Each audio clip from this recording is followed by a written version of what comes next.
All right, I've got 3 o'clock. Is that what you have?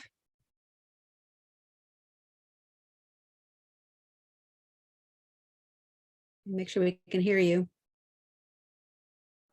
Good afternoon, everybody. I am Karla McInnis, and welcome to the Real Making the Most of Atlas with Donna Hughes. I'll be monitoring the chat and helping answer any questions you may have. We want to make this engaging, so as most of the sessions have been today, please hop on and ask questions. Just remember to keep your mics muted, please, unless you're asking a question. Also, we are recording. The recording is also already started, so you've seen that as you popped on.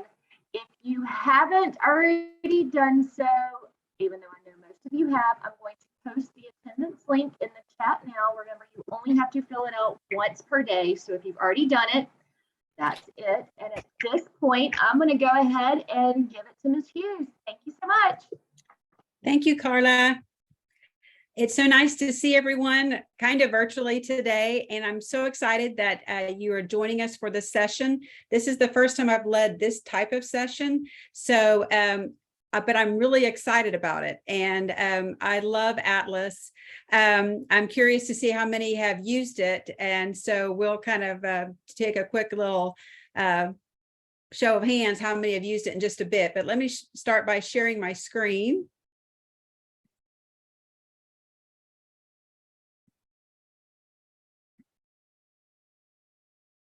And little thumbs up. Can we see the screen all right?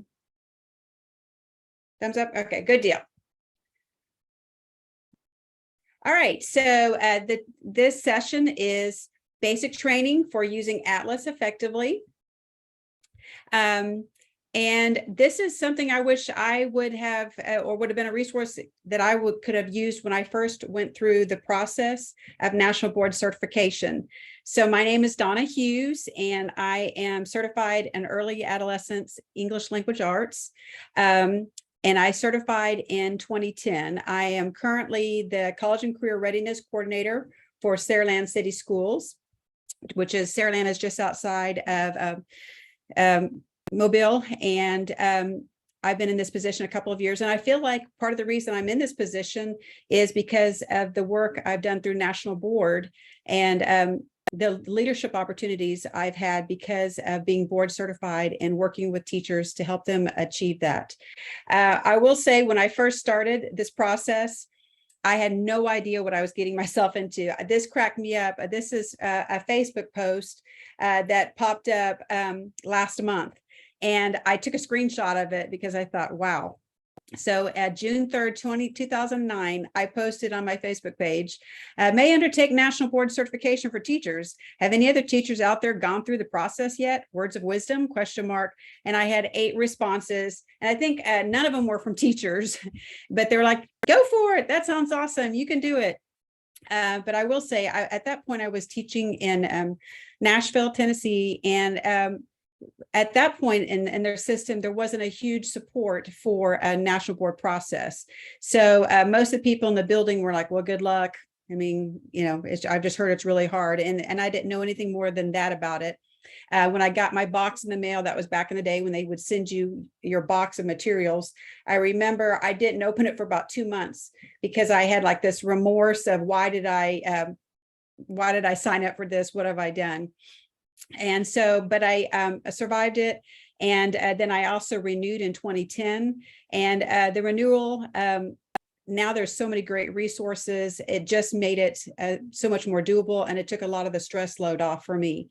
So now with the Alabama NBCT network, there's just so many people willing to help, and the cohorts are strong.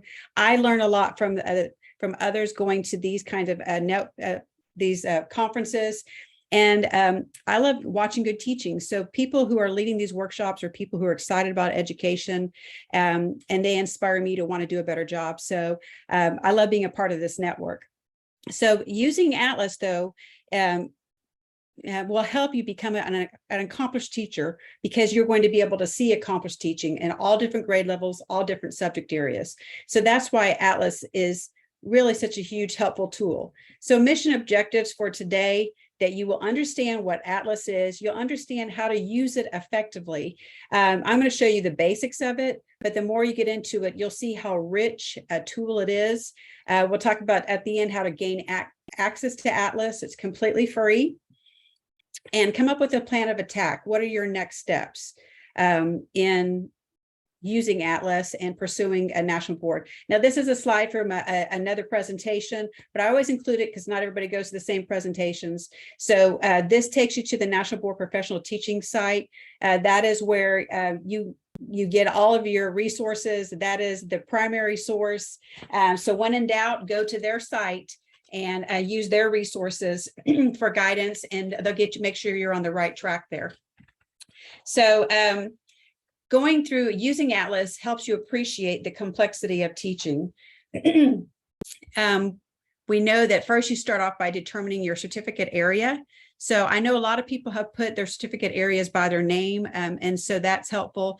I'm curious to see how many people.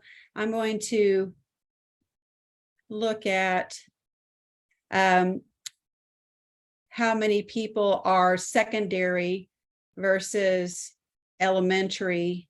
I'm just taking a quick look. And if you don't have it by your name, you can also put it in the chat. If you'll tell me your certificate area, if you're not sure, you can put IDK, or you can put if you teach secondary or elementary, because I'd like to pull up some of those. Okay, math, social studies, secondary, okay. And I will say, when we start getting into the site, you can just put in the chat, hey, would you pull this up, or unmute yourself? I want this to be for you what you need. Okay, that gives me a good idea of what we're looking at here. So 25 certificate areas. So you start by deciding, which certificate you're going to pursue. Where do you spend most of your day? We know what's true of all certificate areas is that the 5 core propositions, that's that overarching umbrella. And I won't spend a lot of time on this because, again, this was from another session, but just as a reminder, it's that teachers are committed to students and their learning, that you know your subjects and how to teach those subjects, that you're responsible for managing and monitoring student learning, that you think systematically about your practice and learn from experience, and that you're members of learning communities. So when you think about those core propositions, how are they evidenced in the videos we'll take a look at today? What evidence do you see of the 5 core propositions in the commentary? And what's great, and I'll show you this, there's a search that you can do on the Atlas based on these 5 core propositions. So that's why it's a good reminder. These are true for all 25 certificate areas, and this should be embedded all throughout the work you do in the national board process, no matter which component you're working on. Again, these can be found in the What Teachers Should Know and Be Able to Do. Honestly, I keep a hard copy of this book in my car. I don't know how many times I've read it, but I just mark it up every single time I read it. And it just, sometimes I'll read it and some time has gone by and I've had new experiences. And so I'll write more in the margins of, oh, this reminds me of this, or in this subject area. So again, you can have a hard copy of it. Usually in-service, many in-services provide those for teachers, but also the PDF is available using this QR code. Excuse me. And then also, as a reminder, the architecture of accomplished teaching. This is what we should see in the videos, evidence of this. We should see it in your component 2, in your differentiation of instruction, in your component 1, when you do your written response. So it starts with knowledge of students. How do you know what they need? How do you know that this instruction is appropriate for them at this time? And then based on that knowledge, setting appropriate goals for those students. And then teaching based on those target goals, evaluating whether or not they got it. Do they need more help? Reflecting on the effectiveness of the instruction. Here we are up here. And then setting new goals. So we should see evidence of this in the commentary that the teachers write about their videos and in your commentary, so that helix of accomplished teaching seen all throughout. I know my students, I know what they need right now. I set a goal based on that, and I give the instruction. I evaluate if it was effective, and I reflect on what the students learn and what do they need to learn next and what would be a good next goal. So what is ALSDE?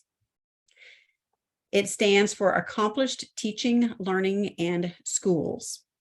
And there's the QR code that takes you back to that National Board Professional Teaching site that will show you more about ALSDE. The video I'm getting ready to show you is from that site, and there are additional videos. I didn't want to put too many videos in the PowerPoint just because I was concerned about lagging. When I share this on the National Board, the Alabama Network page, I'll be sure, I'll probably take out the video because it'll be too big of a file, and I'll just put the link to it.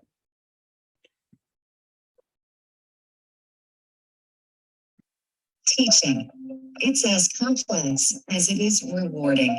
Teaching requires the skill and knowledge to recognize and develop the abilities of students, whether those students are studying physics in an urban high school or learning to read in a rural kindergarten class. But how can aspiring teachers see what effective practice looks like across all subjects, grades, and settings?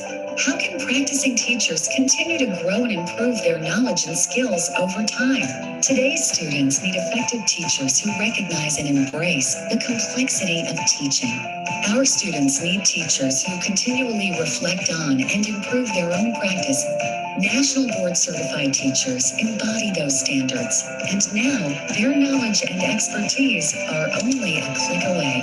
Introducing ALSDE, an interactive look inside the classrooms of America's Board Certified teachers. More than just a training tool or a video library, it's an interactive experience that shows how Board Certified teachers approach teaching in a way that makes their instructional practice accessible for teachers at any point in their career. I think one of the biggest outtakes of using ALSDE with my undergraduate students is having them be able to see the end in mind. So we're actually able to see best practices around instruction.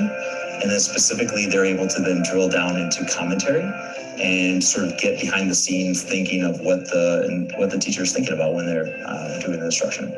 From your computer for the first time, you can go beyond routine training videos and access the thinking and decision-making process of National Board Certified teachers.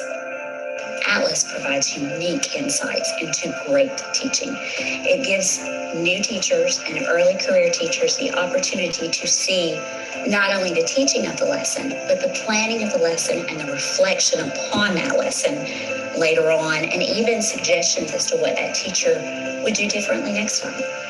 Thousands of cases of in-classroom instruction covering most subjects, grades, and school settings. Each video accompanied by the teacher's analytic commentary unpack what is behind the teaching, from understanding student needs to designing and delivering instruction to demonstrating impact on student learning. Because when teachers understand and embrace what accomplished teaching looks like, they're better prepared to improve learning and inspire students to a lifetime of learning. And when students are inspired, the future is boundless.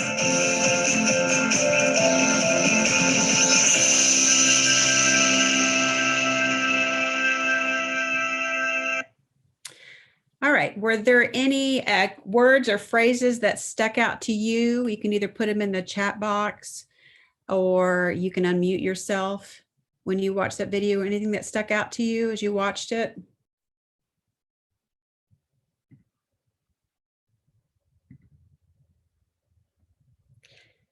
Start with the end. Oh, I'm sorry, go ahead.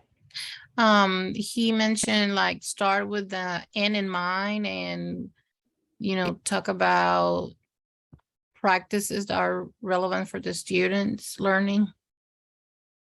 Absolutely. And that's a big part of the National Board process is that backward planning. So, where do I want them to end up? And then how do I plan to get them to that point? Anybody else?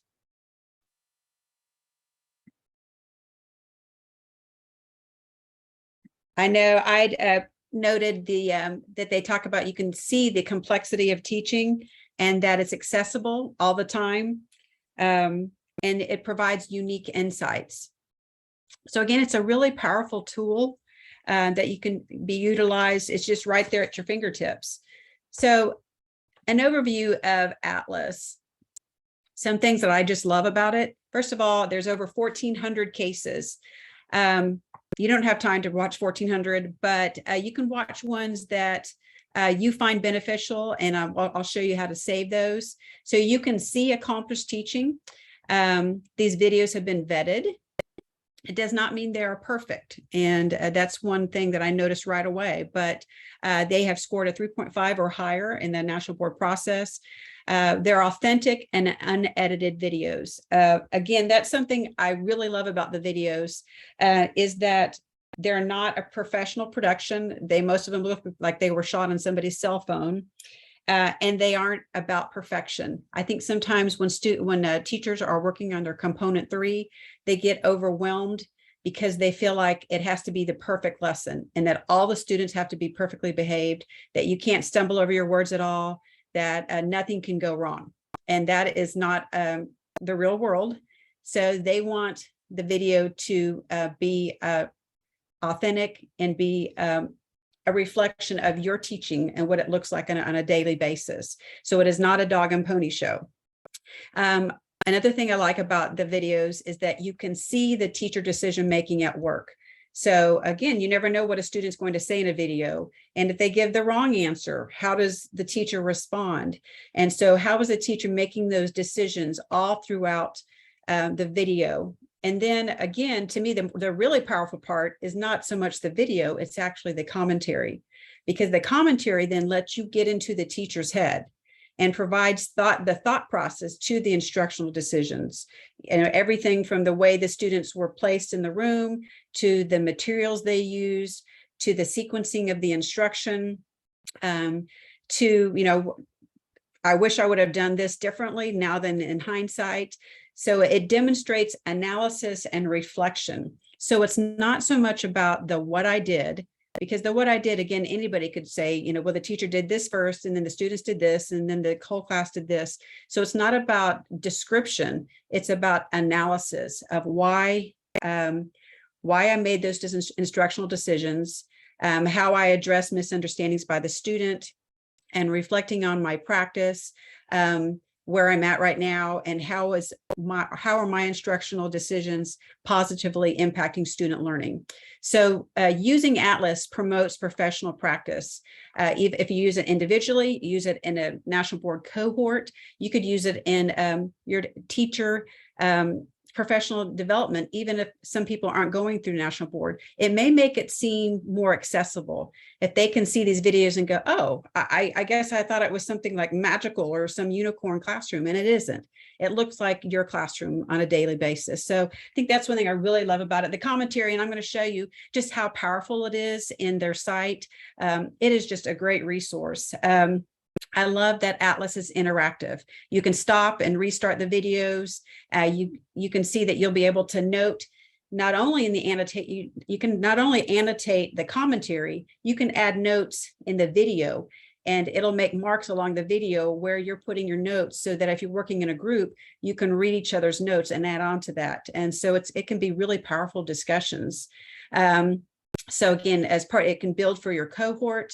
You can search by standards, and it'll highlight the standards in their commentary, and then save the cases for easy access. It's just a very, very user-friendly website that does not take a lot of training up front. And then also you can do advanced searches. So you don't have to go through 1,400 trying to find a case of a 6th grade social studies. It'll do that for you. You can search by the core propositions, grade level, subject area, national board standards. You can put a keyword like photosynthesis and see if there's any videos with that.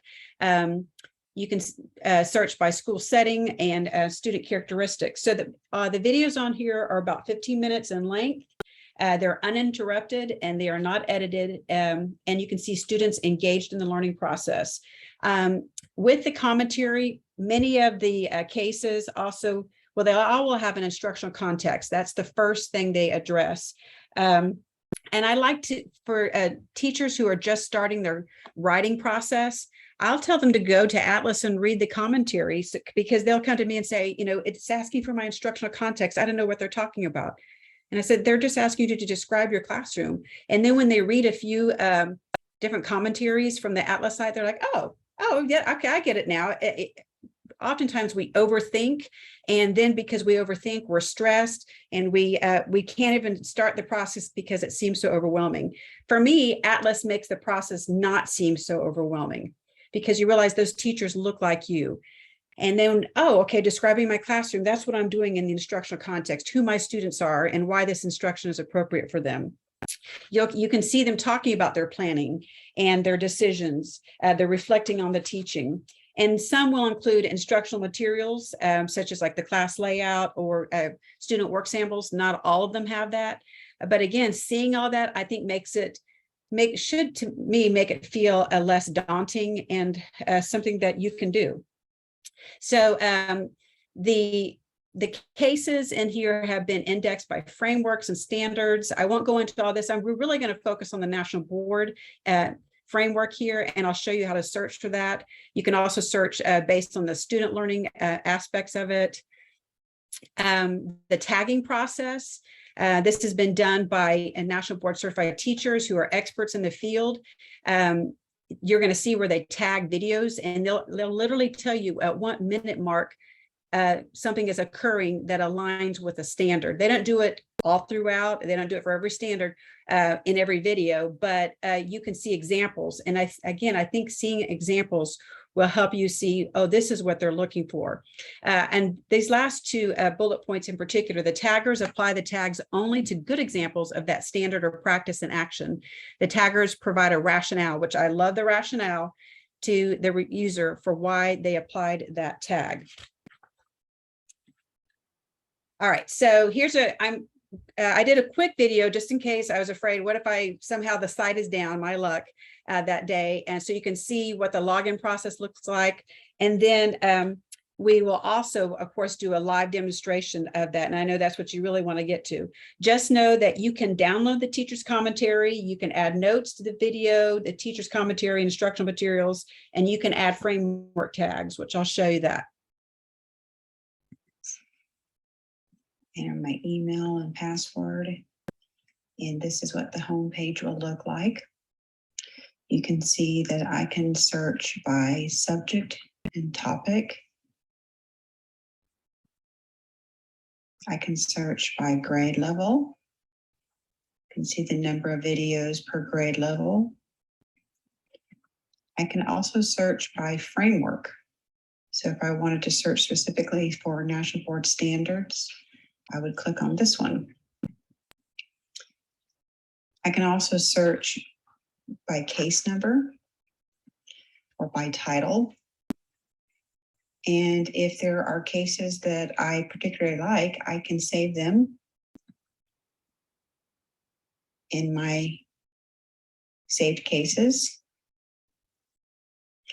And so these are some examples of my saved cases. And on that, you can see over here, actually, those are how many cases I have saved in these folders. And you can just add a new folder and save your cases there. So it just makes it really easy access. You don't have to search again. Oops. So as far as getting to the site, that is available on the National Board Professional Teaching site. What you will see for each case page is the video. You'll see the teacher commentary right beneath it. The added frameworks, not all of them, again, have framework tags. You'll see the rationale. They'll have a little blue link, and when you click on it, it'll show you in the actual video at that minute mark where that evidence can be seen.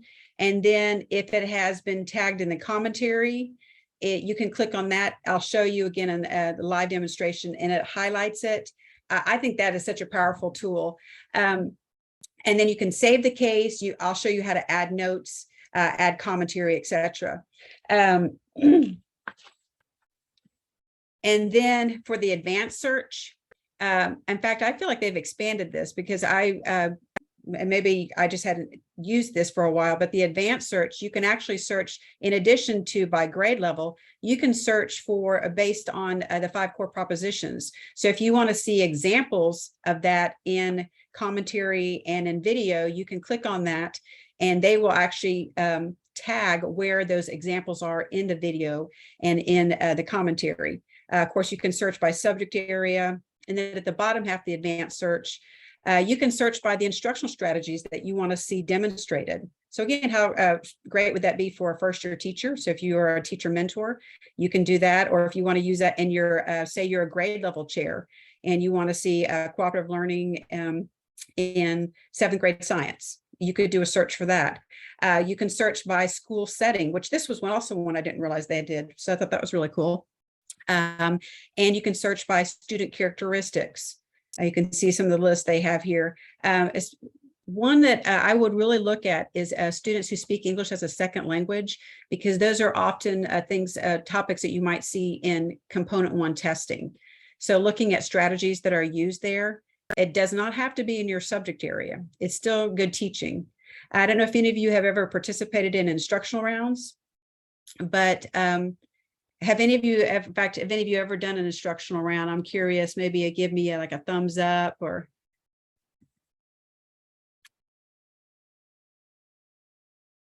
I'm going to look through here. Any instructional round people? Well, the powerful part to me about instructional rounds is what you can see other teachers doing that works. I'm going to look here in chat box too. Anybody want to speak to something that you've learned from an instructional round?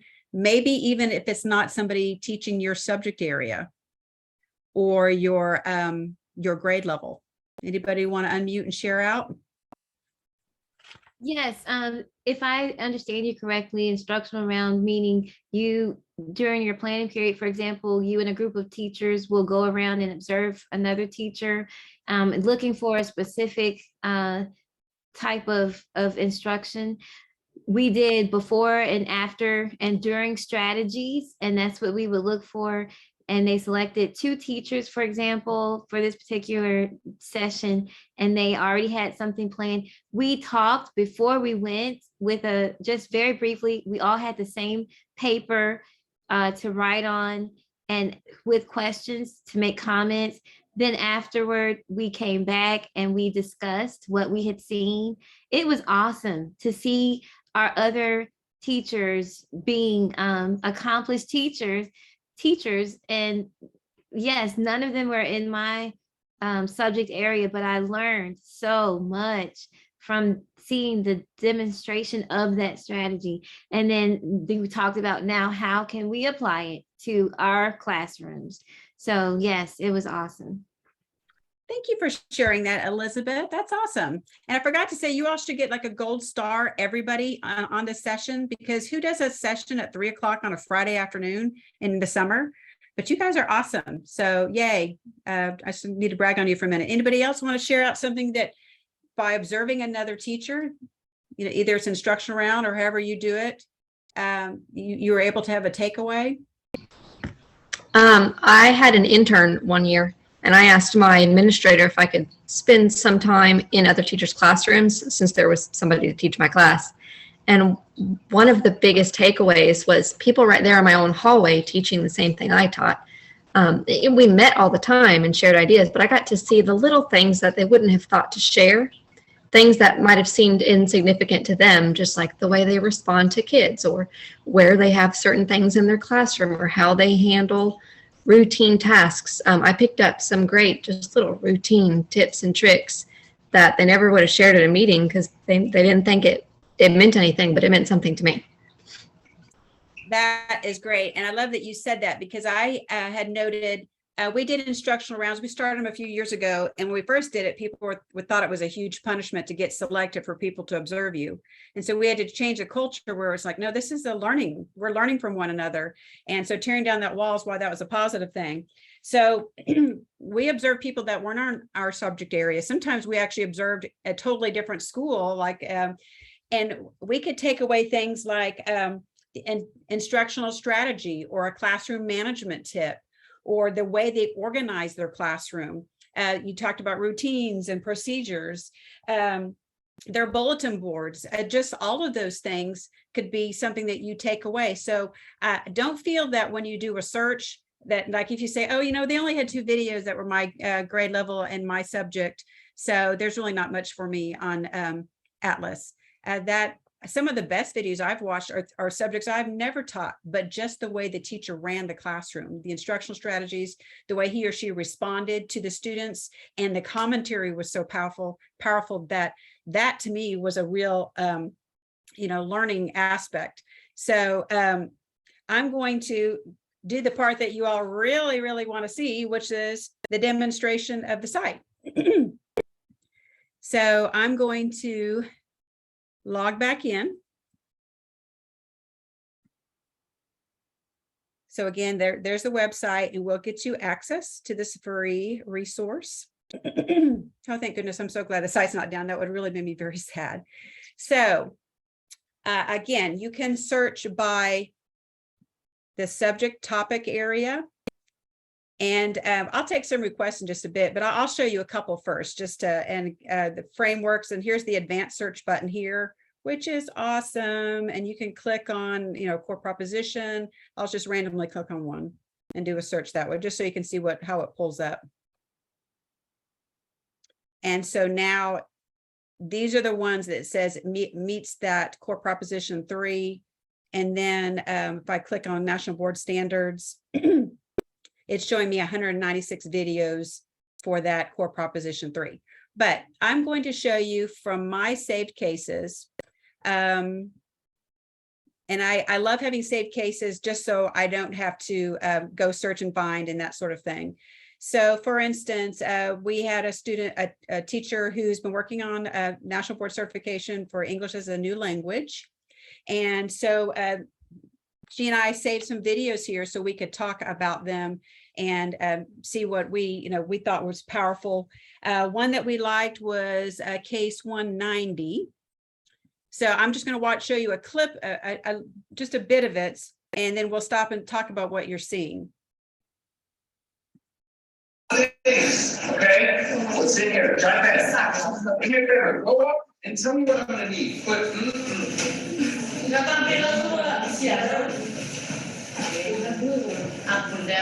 if he's right, say hometown. Okay, boys and girls, because it is raining, I need my 1, 2, 3. What happened to that? I like red. Matches my jacket. Maybe because it is raining.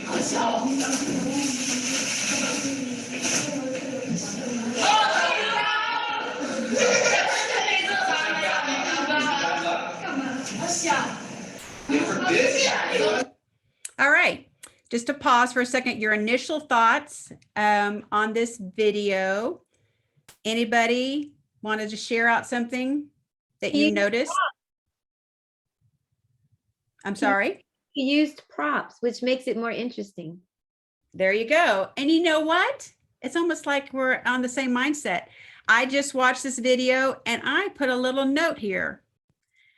And my note says he uses props to get students' attention. So to add a note, I'm sorry, go ahead. Well, not just a prop. He's using realia. He's trying to teach the student also maybe a vocabulary word when it's an English as a second language student, an umbrella, and they are seeing the concrete object. It make it more easier for them to relate to that concept. That's an awesome observation. So for me being, not having as much a background on that, I may not have used that verbiage that you just used. So then if we were doing this analysis in a group, you could have added, instead of where I say use the props to get attention, you might have said, add a note here, he uses a concrete item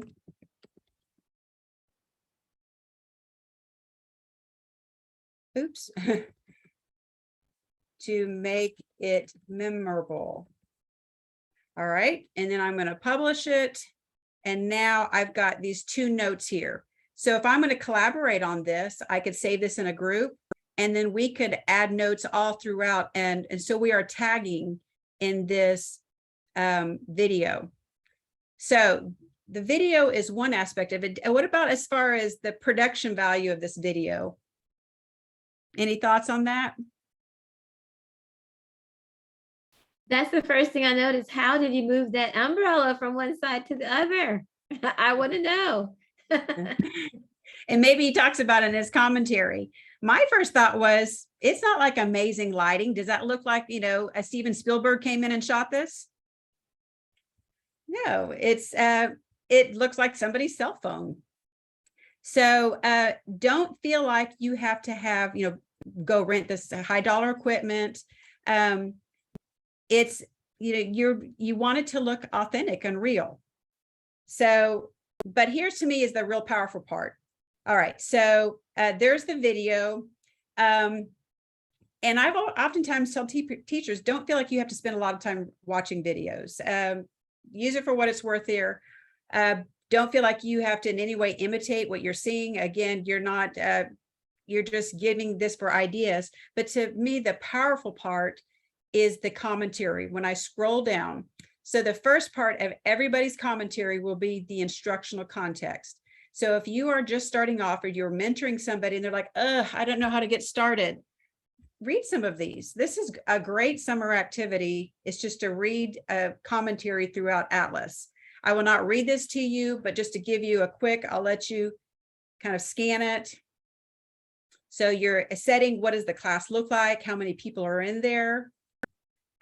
What is their background, their knowledge? Because you want to explain why this instruction is appropriate for them at this point. So we can see that there's a wide range of ability level. So if I want to make a note here, I can highlight this and this pops up. So then maybe I want to ask a question. How do you meet the needs of diverse learners? Or how does he meet? Maybe we want to come back and discuss that. So then I'm going to go back smaller. And then my note will be here. So again, I can collaborate on this. So after the instructional context for every single piece of commentary, there's the planning. And he talks about why this is why he planned this instruction, the analysis. This is usually, when I called in a student, he said this, and it shows, and giving the examples. This is the convincing part where you show, you don't just say the students learned, you show by what they say. When the student said this, it showed he or she. I began with whole class choral repetition. I then asked subgroups to chorally repeat words and finished by selecting students to repeat selected vocabulary, etc. Laughter was evident. So when we talk about creating a safe, inclusive environment, the fact that the students feel comfortable to laugh, that is really strong evidence of a feeling of acceptance. I use humor as an instructional tool to introduce content for ELLs. Using humor elevates the level of comfort, promotes risk-taking, really strong pieces here. And then after, we won't read all this, after he will do the reflection piece.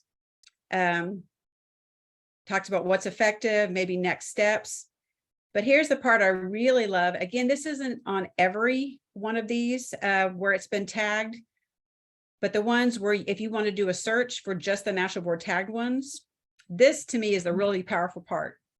So if I click on this, so this is giving me an example of this National Board standard for this certificate area, culture and diversity.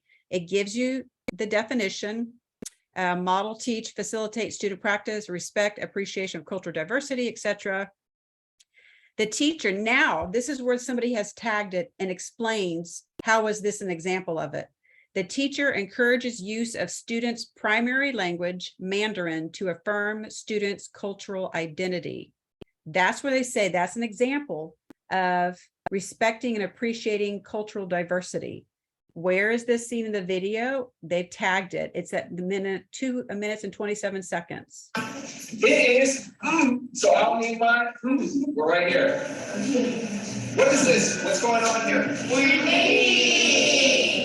So windy, so windy. What do I need? Tina, come on up, come on up. I don't know, maybe I'll use this.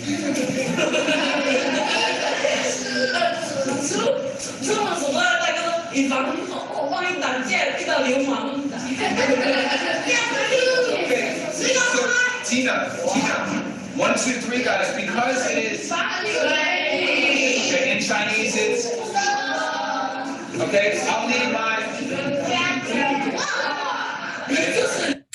So good. And then this has also been tagged to show where this is located in the commentary. See the blue link here? Read selected commentary. They're going to highlight it for you. Ah, yes. So then they highlight this in the commentary. Again, so what we're looking for was demonstrating respect and appreciation for cultural diversity. So this is an example of it in the commentary. I'm going to make this a little bigger so you can see it. I won't read it to you and I'll let you scan through this.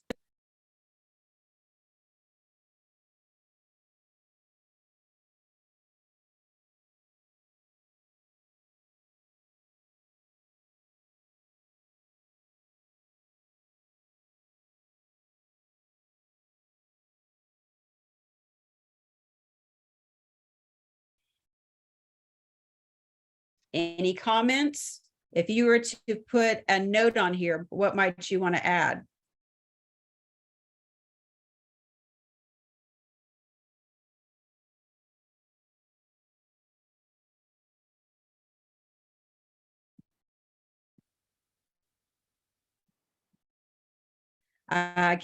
It's what they notice here. I encourage communication and peer-to-peer learning in their native language.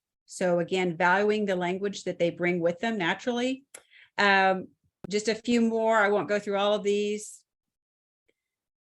So in this, it is adept at analyzing the forms and functions of discourse. And they show you, now notice this one, there's no example necessarily in the commentary, but they noted it in the video. These words I'm using are clause and effect words. And we have some examples of clothing here that you're gonna need. And I want you to focus for a second with it. All right, now I'm going to show you just to give you a couple of other just totally different settings. Now, if you want to go back to home, you can click the atlas up here. That takes you back to the home page. And then I want to go back to my saved cases. Something totally different. Let's look at a math.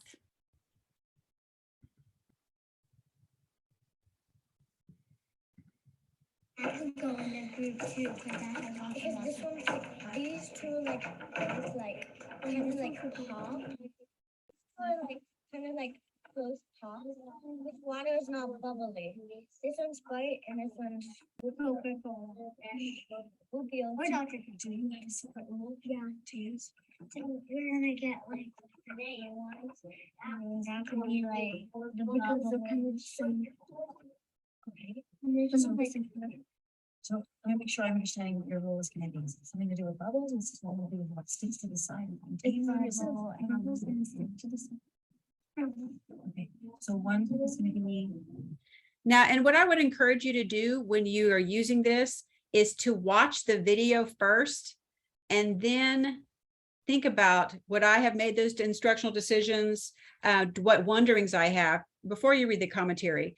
Now, you may get to a point where you are not actually working on C3 anymore, and you just really want to read commentary, and that's okay too. Again, if I wanted to do a search for national board standards, this has been tagged in here, knowledge of child development to understand the whole child. The teacher develops multi-age units of study, and then here it is in the commentary.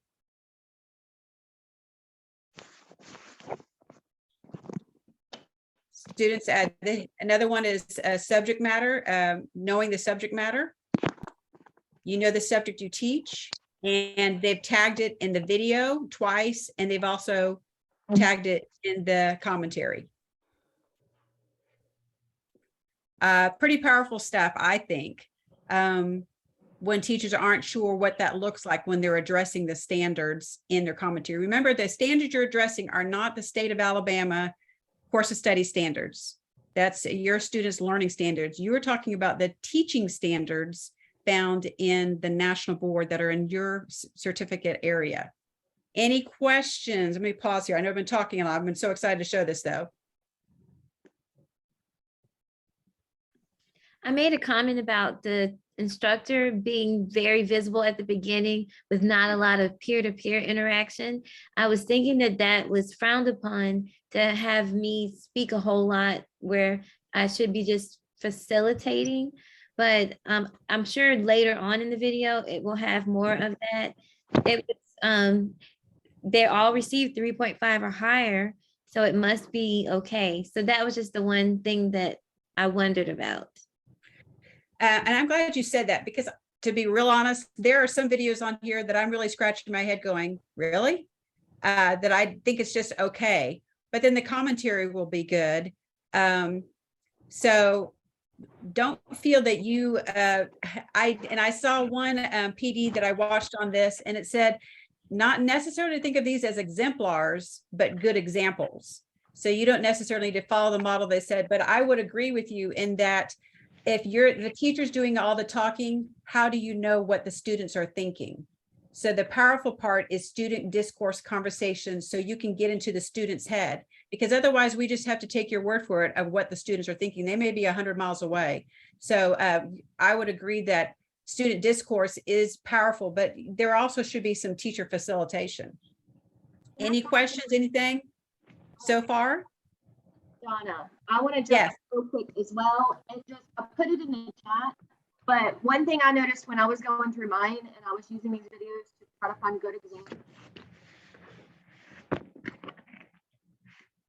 what they looked for, be careful, pay attention to your current directions. Because I know as science, there were old science videos that were done in segments, and that is not an allowable edit for science anymore. So just make sure that just because they did it in that video doesn't mean that it's still allowed for you currently. So 100%. Always go with the latest. I always reprint my directions each year, just in case there's been any small change, but they really want to see a continuous 15 minutes. I've seen a couple where they talk directly to the camera and I thought it was the craziest thing. I think she was giving like a tour of their classroom, and I've never seen that before. So stick to what you know is true of your standards today and what the directions say for you to do today. I always think it's powerful too in video when it's not just focused on the teacher, but it moves around and gets the students interacting. So if you can have somebody, doing that type of thing. You can see here another, I'll just start it because these are all. What I need you to do is you're going to be looking at both sets of data, the one from October in the morning and the one from last week in the afternoon. So I want you to work with your shoulder partners, okay? And the first thing I want you to look at this table, you can do all three. So this is a science lesson with 5th grade. You'll see again the instructional context. Instructional materials. They'll put on here the layout. This one didn't put instructional materials. There'll be some where they have examples of student work. And then, so again, they don't mark every single national board standard, but ones that these are good examples of this. So understanding students, they mark it here as is the teacher promotes small group interactions. The student is an active participant. And then they mark it here and they tag it in the video. Let's look at learning environment. Accomplished teachers provide stimulating environment. The teacher provides opportunities for all students to participate in class activities. And then they highlight it there in the commentary. All right, so we'll come back. And if there's some that you would like me to visit, we will open those up and take a look. Let me just come back to the PowerPoint. So when you watch these videos, watch it through multiple lenses. So we tend to just watch it as a teacher, but also think of it as if I were a student, would I want to be in this classroom? If why or why not? If I were an administrator, what kind of feedback would I give this teacher? Again, this isn't necessarily perfect classrooms. Or you may love it, and how can you replicate it? What would I give it as a national board scorer? So just as a reminder, let me pause here. I have this open. So for instance, I just pulled up one. This is the scoring guide for component 3 for middle child generalist. And so I would have that level 4 rubric out and looking at what the teacher's doing in a middle child generalist video and seeing this is what they're looking for in that video. I won't read these all out to you, but this is available for every certificate area. So when you watch a video, have this, but also when you watch your own video, if you haven't done component 3 yet, have that level 4 rubric out and compare it. And also when you're doing your planning, is the lesson you're getting ready to video, does it have all of these aspects in it? Will you be able to talk to all of these bullet points that you skillfully monitor and evaluate student learning, that you make adjustments, that's a huge word, in the course of the lesson based on a student feedback as you're observing them? Now I put this one back in here. You may say, why? You know, this is in other presentations. But I want to remind you that component 3 is a huge portion. It's 30%. But more than that, that Atlas can be used to help you do well, score well in all components. There's oftentimes that I'll talk to a candidate and I'll talk about Atlas and they're like, oh, well, I've already done component 3. I don't need to use Atlas. It is not just about the videos. It is about their commentary and how they write about differentiation. You could have done a keyword search about differentiation. When you go to do your component 1 and you have to talk about different instructional strategies, referring to some of those commentary, that strong commentary, and I would start making a list of the different strategies that are effective for different students with different needs. And so when you have that kind of working list in your head and you practice with that, you're going to have stronger constructed responses. You could do a search for, there is one framework in there on assessment and feedback. And so that's, and also professional learning communities. So you could look for a search on that to talk about in your component 4. So to me, Atlas is way more than just those videos.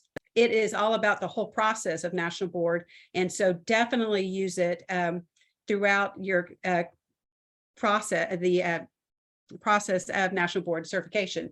And so for component 3, this was the example I showed you. I won't go over this again because this is from the generalist, but in the video, do we see evidence that the teacher promoted self-directed learning, that it's student-centered, that you're monitoring, evaluating, and of course the big one, making adjustments, and then also that you are persuasively communicating about those decisions that are being made throughout the instructional process. So questions to consider while you're watching video: is this a good lesson? Why or why not? Is the evidence convincing that they cite in their commentary? How does I would reflect while you're watching it, and then when you read the commentary, go, either like, wow, they answered all my questions, or the wonderings you had, or maybe they didn't. And then what do you see as next steps? Maybe they're different than what the teacher wrote. Again, they're not all the right answers. That's that teacher's take on it, but you may see it differently. So the 3 C's, we know that in your writing, your goals are clear, it's consistent, so the activity aligns with achieving that goal, and that the evidence backs up that you achieve that goal, and that you the students are making progress toward that goal at least. So I won't spend a lot of time here because, again, I know this is in another one. So the majority of your writing should be, how did what I do impact student learning? Whether it's being in a professional learning community, the PD you attended, the instructional strategy you implemented, how did it impact student learning? Why is it significant? And the smallest portion of your writing should be what you did. So the ways Atlas can support professional growth, allow all teachers to observe in various contexts. So it's not just for National Board teachers. So this could be in service. There's so many ways to use it, and also just for yourself. Support National Board candidates as maybe brand new teachers and mentors, or mentors for National Board. If you're a mentor for a National Board candidate, these are great ways to have conversations with the person you are coaching. You can prepare teacher leaders who provide support outside their content area. I used it when I was an instructional coach. We could use it in PD sessions, especially like in a departmental PD. You can also aid in professional learning community discussions and problems of practice. So Atlas for professional growth for yourself, it'll help you, it'll give you practice analyzing teaching. So when you watch something, what makes it good? It'll help you articulate pedagogical practice and being able to talk about those strategies and the learner. It'll move you beyond just description. First I did this and then the students did that. to analysis, why you did what you did and what impact did it have on student learning and how do you know? And it will also help you reflect. This reflection piece will help you speak to your practice overall. How is my practice overall impacting all of my students? To get access to Atlas, there's the QR code. And again, we'll share this PowerPoint.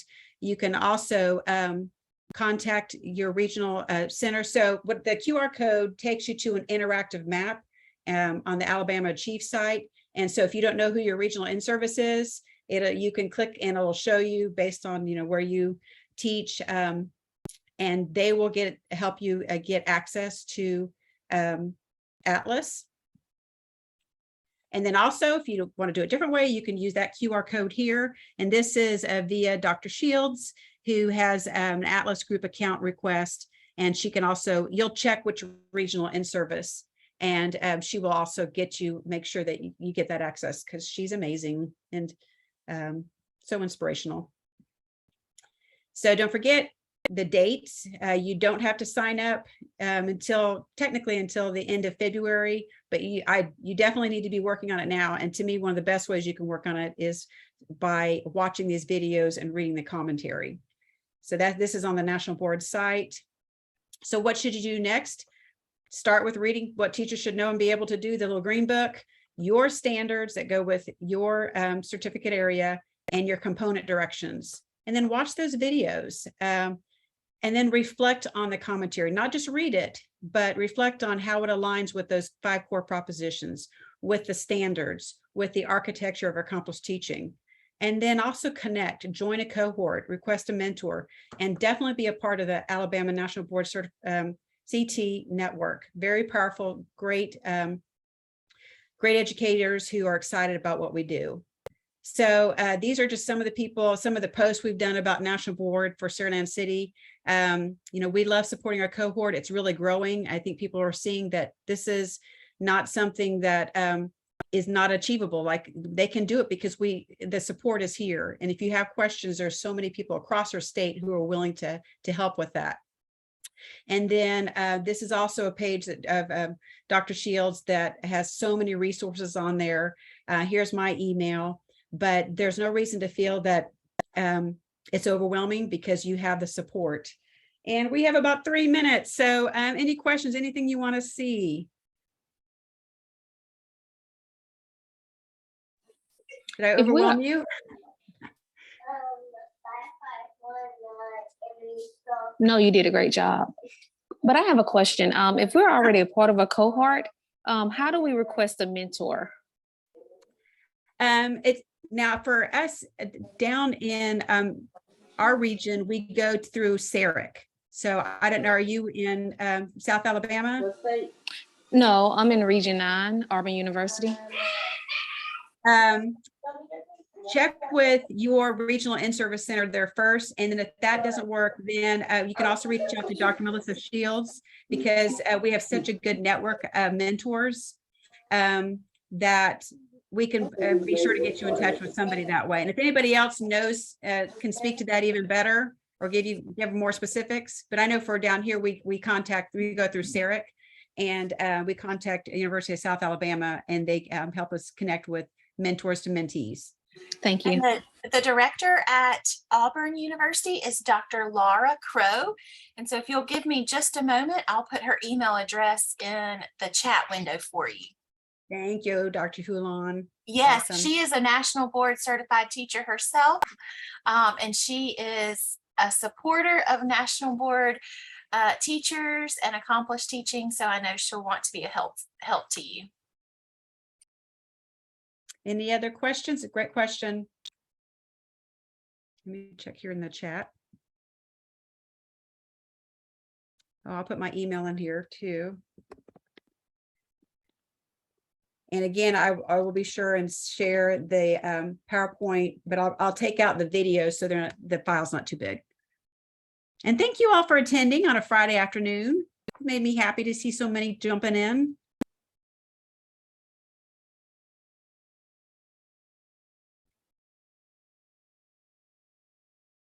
Well, I hope you're excited about using the Atlas site. It's amazing.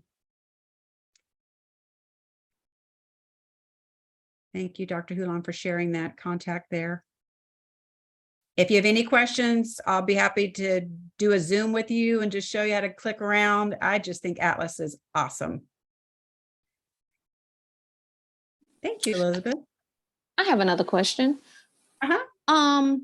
I know the videos that's in Atlas now are based on the old standards. How That's is it correct. that I can get the old standards just to compare the old standards to the new standards now? Like when I'm looking at the videos, is there a way, like I've researched it, or I've tried Googling it, but I have not been able to find like the old standards?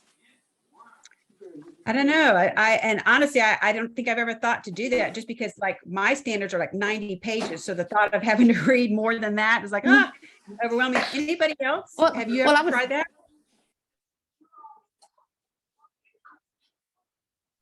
But and I didn't go into that because I didn't want to overwhelm people. But to me, the real key here is that national board people have said, this is how this standard is met in the commentary and in the video. So then when you can see like, this is how they, this is what they consider to be evidence of it, then that is the real strong point. Like, okay, so if that is evidence of this, then that will help me moving forward, you know, if they consider this concrete evidence. Because again, the word is convincing that they're looking for. Is the evidence convincing? If they consider that convincing, then that lets me know what they're looking for.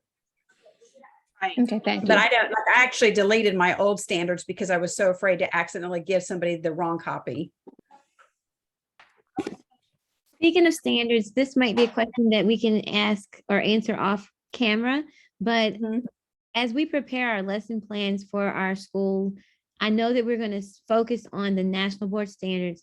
However, can we somehow put that with I know they tell you it's up to you, your lesson plans, or should we do both? When you went through it, when other people go through it, are they incorporating Alabama standards and this just for the purpose of lesson plans, or do they just focus on national board standards? I've been wanting to ask that this whole boot camp, and finally we're at the end. Well, remember, the assessors don't have a copy of our state standards. They don't even know you're in the state of Alabama. So you have your, they're measuring your teaching based on against the standard of national board standards. So this is an assessment of your teaching ability based against those standards. So while you could allude to that was the learning objective was this standard, and it would obviously be the course of study standard for the state of Alabama. That's not what you're being measured against. You're being measured against the national. Does that make sense? So there's I guess I was asking about for when you submit lessons for your school, do you just go ahead and use the national board standards, or did you do double? No, I didn't. I didn't do for my school. Because my administration wasn't familiar with the national board process enough to know, you know what I'm saying? So I maybe for me personally, but as far as what I submitted for administration, no, I didn't. Okay, that's everybody else did something different. No, but and national board doesn't require that.